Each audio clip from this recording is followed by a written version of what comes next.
Hello my dear students, आज बात करेंगे व्हीटस्टोन ब्रिज के प्रिंसिपल पर बेस्ड एक ऐसी डिवाइस जिससे हम लोग किसी भी कंडक्टर का रेजिस्टेंस फाइंड कर सकते हैं और उस मोस्ट इंपॉर्टेंट डिवाइस को हम लोग कहते हैं मीटर ब्रिज। तो metre bridge is a most important equipment based on the principle of Wheatstone bridge by which we can find resistance of a given conductor. तो जैसे व्हीटस्टोन ब्रिज में हम लोग किसी भी कंडक्टर का रेजिस्टेंस फाइंड कर सकते थे, in the similar way we can find the resistance of a given conductor by the help of metre bridge.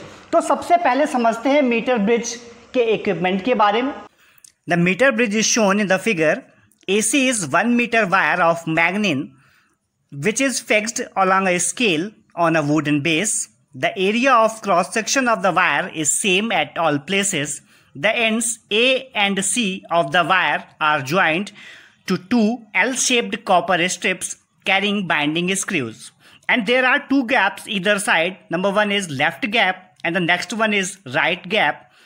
And the middle screw D is connected to a sliding jockey B through a shunted galvanometer G.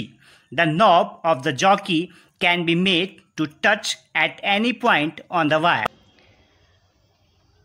तो metre bridge में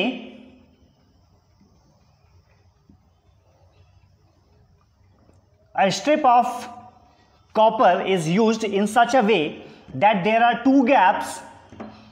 This one is first gap and this one is second gap and there are two strips of L shape और इन दो L shapes के strips के बीच में एक wire लगा होता है of length 1 मीटर और इस वायर के नीचे एक वुडन फ्रेम में, ये स्ट्रक्चर वुडन फ्रेम में बना होता है और इसके नीचे एक स्केल लगी होती है and the length of this wire is exactly 1 metre.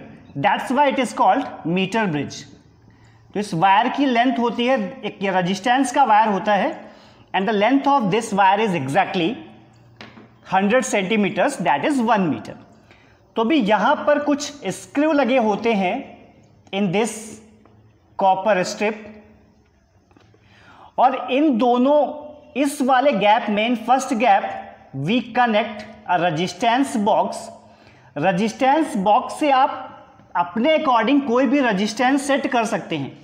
तो suppose this is R and here we connect the conductor wire whose resistance we are going to find. तो यहां पर वो कंडक्टर हम लोगों ने लगाया जिसका रेजिस्टेंस हमें फाइंड करना है and suppose the value is S. और हम लोग ये जो दो एंड्स हैं इनके अक्रॉस कनेक्ट करते हैं एक battery of EMF E.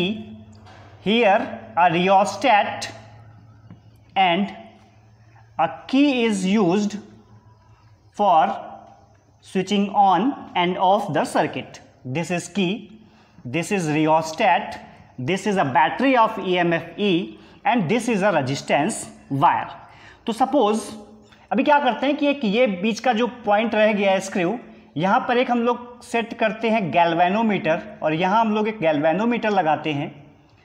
Galvanometer में कुछ डिफ्लेक्शन होता है और गैल्वेनोमीटर का जो दूसरा एंड होता है उसको हम लोग कनेक्ट करते हैं एक जॉकी से. गैल्वेनोमीटर का दूसरा एंड हम लोग कनेक्ट करेंगे एक जॉकी से और इस जॉकी को हम लोग इस वायर के अलोंग मूव करा सकते हैं. तो समझ में आया आपको structure? This is a jockey which can be move across this wire. तो अभी कुछ इसको नाम देते हैं हम लोग. Suppose this is A, this is B, this is C, this is D, this is E and this is F. अभी हम लोगों ने क्या किया कि एक दो एल शेप की स्ट्रिप थी कॉपर वायर की और उनके बीच में दो गैप थे. एक गैप में हम लोगों ने रेजिस्टेंस बॉक्स लगा दिया और दूसरे गैप में हम लोगों ने वो वायर लगा दिया, वो कंडक्टर वायर लगा दिया जिसका रेजिस्टेंस हम लोग फाइंड करने जा रहे हैं. और एक रेजिस्टेंस वायर है जो कि ए और सी के बीच में कनेक्टेड है और ये एक रेजिस्टेंस बॉक्स है और एक जॉकी का यहाँ पर बीच में गैल्वेनोमीटर लगाया. गैल्वेनोमीटर इस एंड से कनेक्टेड है और दूसरा एंड एक जॉकी से कनेक्टेड है और इस जॉकी को हम लोग इस वायर के अलॉन्ग मूव कराएंगे. अब इस मीटर ब्रिज को हम लोग कंपेयर कर सकते हैं व्हीटस्टोन ब्रिज से।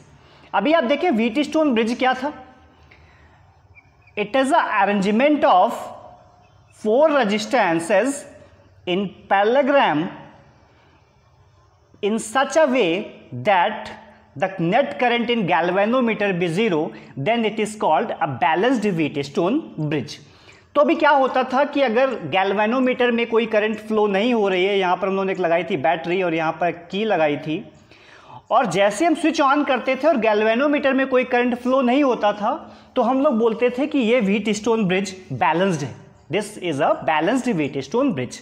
अभी मीटर ब्रिज अप्रॉक्सीमेटली इक्वल होता है, इक्विवेलेंट होता है व्हीटस्टोन ब्रिज के। कैसे इक्विवेलेंट होता है, देखिए यहाँ पर ये वायर है ए और ये बी, तो this is A and this is B, और बी कनेक्टेड है सी से, ठीक है, और बी का दूसरा गैल्वेनोमीटर के थ्रू कनेक्टेड है डी से, तो बी गैल्वेनोमीटर के थ्रू कनेक्टेड है डी से, और ए और डी के बीच में रेजिस्टेंस बॉक्स लगा हुआ है रेजिस्टेंस आर का, और डी और सी के बीच में कनेक्टेड है एक अननोन कंडक्टर जिसका रेजिस्टेंस हमें फाइंड करना है, and suppose the value is S. अभी यहाँ पर P और Q होता था, this is the value of P and this is the value of Q, तो रेजिस्टेंस मिल गया अपने को, कंडक्टर वायर मिल गया, बट P और Q नहीं मिल रहा है। तो व्हीटस्टोन ब्रिज काफ़ी कुछ इक्विवेलेंट है, बेस्ड है on the principle of Wheatstone bridge, बस जस्ट हम लोग को वैल्यू फाइंड करनी है P और Q की। अब देखिए P और Q की वैल्यू कहाँ से हम लोग फाइंड करेंगे, ये एक रेजिस्टेंस वायर है और इसका कुछ ना कुछ रेजिस्टेंस होगा, and we know that R equal to rho L upon A. तो दैट मीन्स अगर इस स्ट्रिप को आप जॉकी को यहाँ पर टच कराएंगे तो ए बी कुछ लेंथ होगी, तो सपोज ए बी की लेंथ है एल, तो क्या होगा, इसका रेजिस्टेंस हो जाएगा R1 equal to rho L upon A. तो इस टाइप से हम लोग इस वायर का रेजिस्टेंस फाइंड कर सकते हैं। तो देखिए करते क्या हैं, as we use in Wheatstone bridge in the similar way, अभी हम लोग जॉकी को टच कराते हैं इस वायर पे, तो जैसे आप जॉकी को इस वायर पे टच कराते हैं तो हम लोग देखते हैं कि गैल्वेनोमीटर में डिफ्लेक्शन होता है। जब आप जॉकी को टच कराते हैं इस वायर पे तो गैल्वेनोमीटर में डिफ्लेक्शन होता है, मतलब क्या हुआ कि गैल्वेनोमीटर में कुछ करंट फ्लो करती है। जब जॉकी को आप इस एंड पे टच कराते हैं तो भी डिफ्लेक्शन होता है, जब इस एंड पे टच कराएंगे तो डिफ्लेक्शन इस साइड होगा, और जब दूसरे एंड पे टच कराएंगे तो डिफ्लेक्शन अपोजिट साइड में होगा।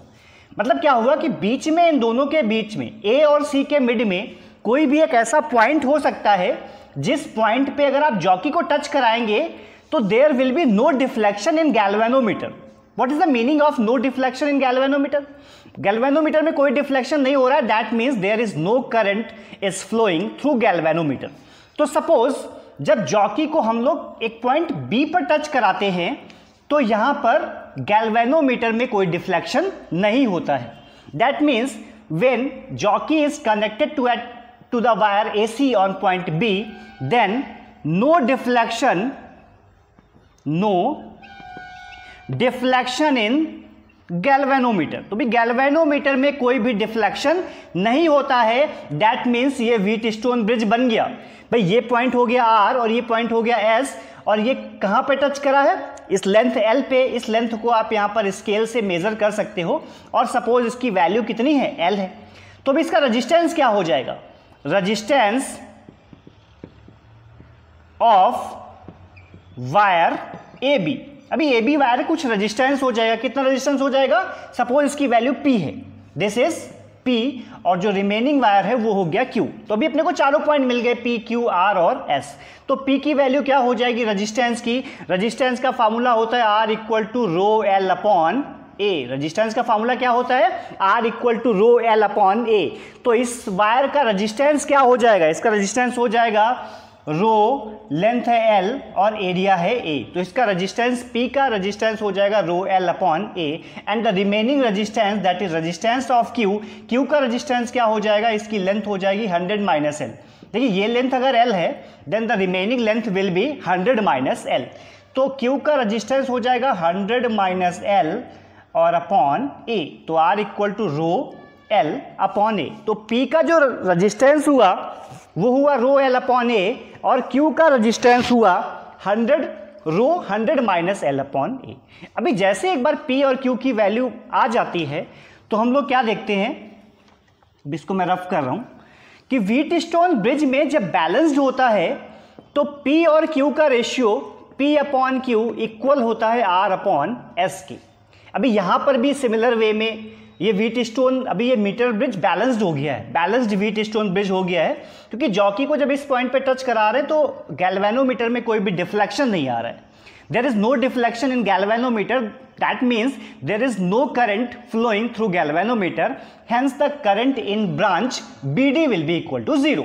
तो भाई ये तो बैलेंस्ड व्हीटस्टोन ब्रिज बन गया। और बैलेंसिंग की कंडीशन क्या है, balanced Wheatstone bridge, Wheatstone's bridge होता है P upon Q equal to R upon S। That means R upon S equal to, P की वैल्यू क्या फाइंड की थी हम लोगों ने, P की फाइंड की थी रो L अपॉन A, और Q की वैल्यू फाइंड की थी rho 100 minus L upon A। अब ये वैल्यू सब्स्टिट्यूट कर दीजिए, दैट मीन्स P की value rho L upon A, P की वैल्यू पुट किया रो L अपॉन A, और Q की value rho 100 minus L upon A। यहाँ से A और A कैंसिल हो जाएगा, रो और रो कैंसिल हो जाएगा, then we get R upon S equal to L upon 100 minus L, that is S upon R। आप उल्टा कर दीजिए, S upon R equal to 100 minus L upon L, that means S will be equal to R times 100 minus L upon L। तो यहाँ पर unknown resistance की value आई S equal to R 100 minus L upon L। अभी जब scale से आप L की वैल्यू फाइंड करेंगे, सपोज L की वैल्यू 45 आ गई, तो आप यहाँ पर R की वैल्यू आपने रेजिस्टेंस बॉक्स में देखा, आपने कितने ओम का निकाला, सपोज आपने 5 ओम का, सपोज आपने रेजिस्टेंस बॉक्स से एक रेजिस्टेंस निकाला 5 ओम का, और आपने लेंथ मेजर करी, लेंथ इज 45 सेंटीमीटर। तो जैसे ये वैल्यू यहाँ पर आप सब्स्टिट्यूट करेंगे तो we get S equal to R की वैल्यू 5 हो जाएगी, और 100 minus L, that is 100 minus 45 will be 55 upon 45, and we can find the value of the unknown resistance. मतलब क्या हुआ, इस कंडीशन पे जब आपने रेजिस्टेंस बॉक्स से कोई रेजिस्टेंस की वैल्यू निकाली होगी, आपने वो वैल्यू चेक की होगी, R की वैल्यू आपको पता है, R is known, and the length of the wire at which on connecting the jockey the deflection of galvanometer becomes 0। तो इस लेंथ की वैल्यू भी आप मेजर कर सकते हो ऑन द स्केल। इस स्केल से आप L की वैल्यू फाइंड कर लेंगे, तो आपको R की वैल्यू पता हो गई, आपको L की वैल्यू पता हो गई, और R की और L की वैल्यू अगर यहाँ पर आप पुट करेंगे तो जो अननोन कंडक्टर, अननोन रेजिस्टेंस वाला कंडक्टर है, उस कंडक्टर का, गिवन कंडक्टर का आप रेजिस्टेंस फाइंड कर सकते हैं with the help of this concept. एक बार इसको यूज करते हैं, practical use. Suppose resistance box से हम लोगों ने वैल्यू निकाली 10 ओम की, तो R इक्वल टू हो गया 10 ओम। अभी गिवन कंडक्टर का रेजिस्टेंस अपने को फाइंड करना है, और हम लोगों ने जॉकी को टच कराया वायर पे, तो सपोज लेट अस टेक कि 40 सेंटीमीटर पर गैल्वेनोमीटर में डिफ्लेक्शन 0 हो गया। तो मतलब क्या हुआ, S का फार्मूला होता है S equal to R 100 minus L upon L। तो भी S की वैल्यू क्या हो जाएगी, R की वैल्यू 10 ओम और 100 minus L, that is 60 upon 40। तो इसकी वैल्यू आई 60 upon 4, that means S will be equal to 15 ohm. तो मतलब क्या हुआ कि हम लोग व्हीटस्टोन प्रिंसिपल का यूज करके मीटर ब्रिज की हेल्प से किसी भी अननोन कंडक्टर का, किसी भी गिवन कंडक्टर का रेजिस्टेंस फाइंड कर सकते हैं।